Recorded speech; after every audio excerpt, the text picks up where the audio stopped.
चाहिए था, मैं उस लेवल पर नहीं हूं।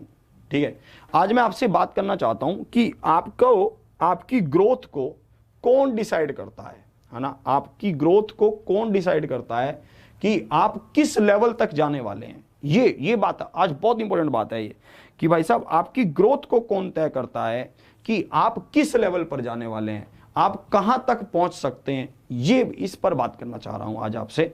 देखिए, मैं आपको एक बात बता देता हूं, आप आज जहां पर भी खड़े हैं, जिस जगह पर भी हैं, सच कह रहा हूं, आप पीछे मुड़कर देखना अपने 5 सालों को, और उनको उन 5 सालों में अपनी 3 चीजों पर देखना।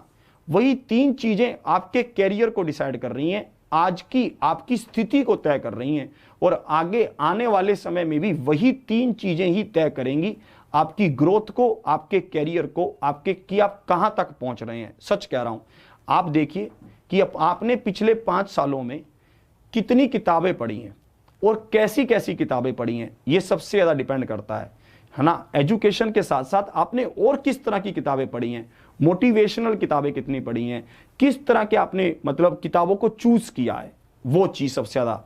फिर सेकंड, कि आपने किस तरह के टीवी सीरियल्स को देखा है, मोटिवेशनल्स को देखा है, या फिर घरेलू ड्रामों को देखा है, या फिर मोटिवेशनल मूवीज को देखा है, या फिर लव प्यार प्यार ये सब मूवीज को देखा है। ये भी आपके दिमाग को तय करता है कि आप कहां पर स्टैंड कर रहे हैं। और तीसरी सबसे बड़ी बात, और जो सबसे बड़ा फैक्टर है, वो ये कि आपकी संगति क्या रही है।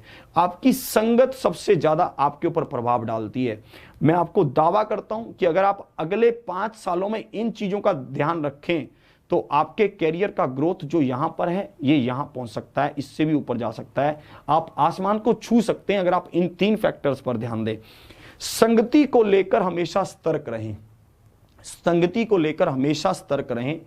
संगत एक ऐसी चीज है जो एक इंसान को बना भी सकती है और डुबा भी सकती है। अगर आज आपके 100 में से 60 नंबर आ रहे हैं और आपके दोस्तों के 40 नंबर आ रहे हैं, तो आप आज खुश हैं।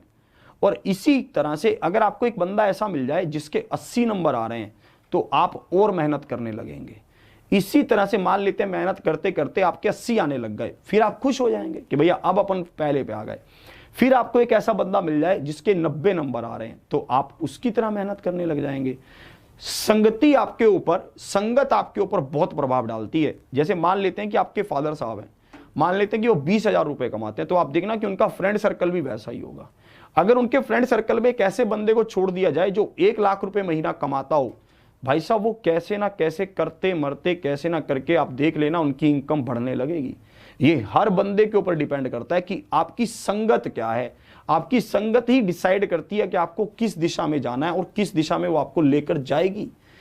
और अगर आपको गलत संगति है और आपको ऐसा लगता है कि ये बंदा मुझे डीमोटिवेट करता है, ये बंदा मुझे नेगेटिविटी देता है, और हम ये सोचते हैं कि यार चल कोई नहीं, मेरा दोस्त है, कुछ नहीं होता कुछ नहीं होता, इसको रहने देते हैं, तो आप गलत कर रहे हैं।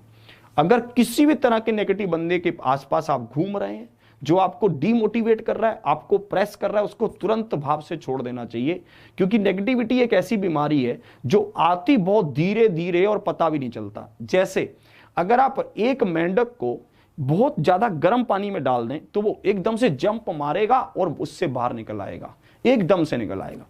आप उसको एक बार थोड़े ठंडे पानी में डालिए और नीचे से आंच ऑन कर दीजिए, धीमी सी गैस ऑन कर दीजिए, उसको पता भी नहीं चलेगा, वो धीरे धीरे पानी गर्म होता रहेगा, गर्म होता रहेगा, गर्म होता रहेगा, वो उसमें क्या हो जाएगा, उबल उबल कर मर जाएगा, पर उसको पता ही नहीं चलेगा कि मैं मर क्यों रहा हूं।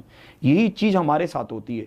जब हम नेगेटिव बंदों के साथ रहते हैं तो नेगेटिव विचार धीरे धीरे धीरे धीरे धीरे धीरे अंदर से इतने जम जाते हैं कि हमें खुद पता नहीं चलता कि मैं पीछे आ क्यों रहा हूं।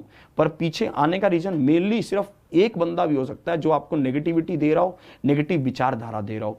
तो बचे रहिए उन लोगों से, अपने कैरियर को प्रफान दीजिए, अपने कैरियर को ऊपर लेकर जाइए। कैसे?